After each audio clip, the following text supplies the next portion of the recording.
Every day we walk through life and deal with different things called triggers. So a trigger is an event or something that happens, or a smell, a thought, a taste, an emotion that pops up that promotes something that's going on. So it shoves you into a new state, a new thought process, a new mindset, a new story that you're telling yourself. And when that happens, sometimes it gets really confusing. You see, a trigger can be a good thing. You know, you could be triggered by when you see your dog standing beside the dog bowl of like, hey, that means the dog needs food. Okay, so like a good trigger. You know, you can build good positive triggers in your life so that you can live a healthy and a whole life. But when you're in a narcissistic relationship, or when you're in a relationship that's toxic and is abusing you, you start seeing in your life triggers that come up on a day-to-day basis when you're in the relationship, and especially when you get out of the relationship, that really throw you for a loop. They just completely overwhelm you with something that's going on, or something that you want to believe, or something that you remember that sometimes is false, or sometimes activate something inside you that you're like, this is not what I want. But those triggers can be really, really hard to deal with. You see, I've done a video before on like the narcissistic cycle of abuse, and it goes through the trigger kind of like cycle. And it goes to the fact that like you're going through life and you have this trigger, and this trigger prompts you. And this trigger prompts a lot of times in the narcissistic kind of like cycle, it prompts you to feel like guilt, then shame, then blame, then rage, then down the pit, and then love bomb, future fake all the way back up, and then do the cycle over and over and over again. Okay, well that cycle is very true for narcissists. It's very true for men. It's very true for women in general. And you can kind of break that down in a science in a lot of different aspects. But triggers happen not just for the narcissist, triggers happen for everybody. And triggers can be extremely hard to deal with and hard to work through. You see, a lot of times a trigger is underlying. It's kind of hidden beneath the surface. So like a popular one after being with a narcissist is you have tiny triggers that sometimes you don't even realize that are happening. You might have a trigger of a beeping noise that puts you back to being in the hospital after being abused by a narcissist.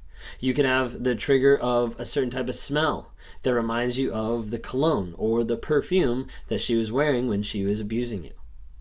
You could have anything and everything, a sight, a color, a sound, whatever it might be, that could end up being a trigger that takes you back to that. Now, if that's you and you're working through these things, one, I would definitely recommend getting to therapy, because that is a very, very healthy way to be able to deal with triggers.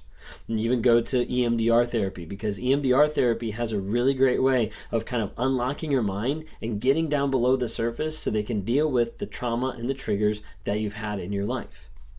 Maybe you're not at that place where you're not in therapy, or you're just like becoming aware of like what triggers are, and you're like, I go through day and I get triggered. Like all of a sudden I'm going through a day and all of a sudden I'm mad. I get through the day and all of a sudden I'm sad. I get through the day and all of a sudden I'm like depressed, and I don't even know where that came from. Like, what is going on? Well, you probably ran across something that ended up triggering you to go towards that state. See, what I do with people on like a one-on-one basis whenever we're meeting is a lot of times we'll go through the same system that's talking about triggers, and that's getting below the surface of what's actually going on in the situation. Because it is so easy to focus on everything that's going on except the real problem. And oftentimes, if you're in a narcissistic abusive relationship, if you're in an abusive relationship in general, what you have is you have, on top of all the lies and everything, you have gaslighting you, which makes you feel crazy. You've got manipulation, which kind of takes charge of where you're going, what you're doing. You have super control, of taking control of your time, of your money, of your resources, of your friendships, anything like that. And what happens is the lies, the gaslighting, the manipulation, the control all starts to come in over your life, and it creates this fog. And I've talked about in some of these videos is you develop a fog of fakeness that the narcissist puts on you by their lies, by their manipulation, by their gaslighting, by their control. And that fog is really hard to be able to see. So picture this, you have this fog, okay? And you're walking through life with this fog. And the narcissist or other things in life are literally just sitting and waiting for you to trip over something. Or there's a different aspect of you run into something, And that's an automatic trigger. It produces pain. It produces an emotion. It produces sadness. It produces whatever it might be. There's all these different things that are swirling around and you can't really see what's going on. I think one of the best ways I've heard someone describe it, I was doing a one-on-one and the lady said, like, what I'm trying to find, the answers I'm trying to find right now as we were doing this exercise, she's like, it's literally like I'm trying to like grab air. Because it was so hard for her at first to be able to find this stuff and to be able to understand it. So that's why I talk with clients and we work through the things one step at a time. Now we focus on what are you feeling in the moment, and that takes some time. Like it could be sadness, it could be all this type of stuff that's going on that sometimes doesn't even track back to the thing that is actually triggering them. But we go through like, what are they feeling? What are you thinking? Like what's actually going on? And then we try to get underneath that of like, what's the emotion that you're experiencing? And so a lot of times I'll pull up like an emotions wheel. If you haven't seen that, just Google it, emotions wheel. And it's really helpful. It's this like color-coded chart. It's got all the couple basic like emotions like in the middle, and then it like branches out. So if you're feeling, this emotion, it tracks back to anger, or it tracks back to happiness or joy or whatever it might be. And so really like that helps people kind of break it down even further so you can see like, oh, this is the actual emotion that I identify with. They like see that and they're like, oh my gosh, like that's exactly how I feel. I feel destroyed. I feel lost. I feel worthless. And they can identify those emotions really well. So we take those feelings, we take those emotions, and then we start scripting out the story that you're telling themselves. And typically this part is not the hardest part of the process. Typically people can start realizing like, hey, this is what I'm thinking, this is what I'm telling myself, this is kind of like the thought that's going through my head. And then they get to that place where they think through that, and then we write that down. And typically I'll have them read it out. I'm like, read that out loud. Tell me, would you add or subtract anything? And they read it and they're like, no, looks good. Then I'm like, okay, now we need to take a step back. We need to focus on what are the facts of the situation. So as we take a step back, we try to unplug as much as we can emotionally, and we look at it from an analytical, fact, truth-based viewpoint. And when we do that, we take a look at it and we're like, hey, what are the facts that either support or deny the story that we're telling ourselves, the fable that we've already written down? And they start writing out, well, here's a couple true facts, here's all the false facts, or here's all the true facts, here's a couple false facts. And they start to see really quickly that whatever trigger was there promoted this like feeling or thought or story in their mind that a lot of times is not supported by true, honest facts. And so when I work with people, I work to dive in and to be able to get to the place of like, hey, what is actually going on in the situation? Because again, everybody is impacted with these triggers. The narcissist might have a certain cycle that they do. Someone else might have a certain cycle they do as well. And identifying and understanding the triggers that happen in our lives is crucial for healing and is crucial for growth. So as you're going through the day, I want you to think through what is something today that is triggering me. Or you might start off your day being like, hey, going into today with the people I need to meet, with the people I need to talk to, with the friends I need to see, something is going to trigger me. What would that be? And you start putting that down. You start feeling, what are the feelings about that trigger? What's the emotion? What's the story I'm telling myself? And then what's the facts below that? And as you start to do that, you start to pull back the fog.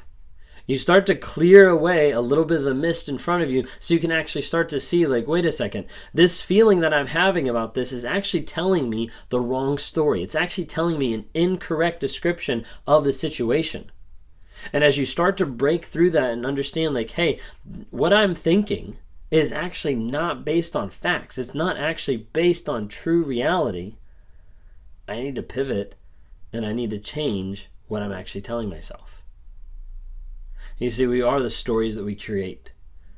And you see this a lot in narcissistic relationships with narcissists that create stories and fabricate stories to be a certain image for another person.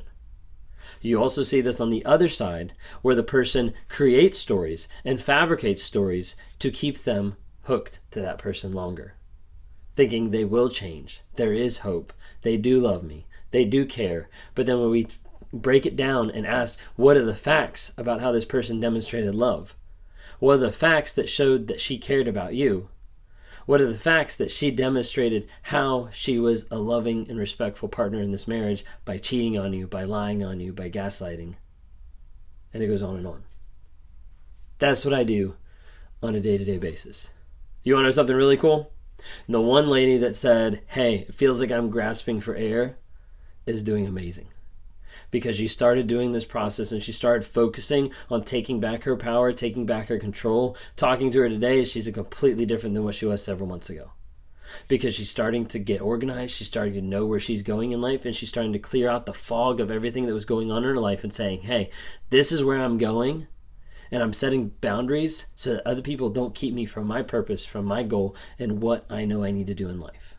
She's taking back her power, which is really awesome. That's what I do on a day-to-day basis. I meet with people one-on-one, day-to-day basis. If you're interested in talking more, go to my website, rawmotivations.com, click on one-on-one, and I would love to be able to talk to you more. If you want to be a group of a like-minded community that's actually working on this kind of stuff on a day-to-day basis and interacting, trying to help people who are in these relationships or getting out, download the Narc app. So it's an awesome community. We've got over 1,000 people on there that are really trying to help other people grow and change. It's so new. It's so budding. You got to give it a little bit of grace because they're still rolling stuff out on a monthly basis. Then, if you haven't already, subscribe. Would love to have you follow them for more content. Also, you can catch me on Instagram, Facebook, and whatever the other one is. TikTok. Yeah. So those three. So TikTok's the biggest, and I just forgot it. So check us out on there because we'd love to have you support. A lot of times we go live on some of those other platforms. Go live here on YouTube every once in a while, and also on TikTok. So would love to have you interact with you more. But anyways, that's all I got for today. Thanks so much for watching me bumble through the last bit of that. Thanks.